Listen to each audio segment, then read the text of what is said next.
Dharmendra Pradhan ji has been education minister for a long time, and therefore his incompetency, because of which so many suicides are happening.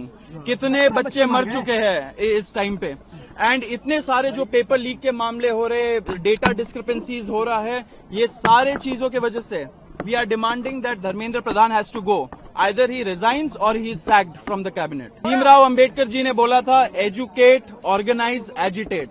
तो educated youth यहाँ पे आ चुका है, organise हम लोग हो चुके हैं, एंड एजिटेट हम लोग ऑलरेडी कर रहे हैं. वहाँ पे देखिए कितने सारे लोग पोस्टर्स लाए, बैनर्स लाए. यही कल्चर को हमें चेंज करना है. क्यों इस्तीफा नहीं होगा? अगर कोई इनकॉम्पिटेंट नेता बैठा हुआ है तो वो निकलेगा नहीं क्या कैबिनेट से?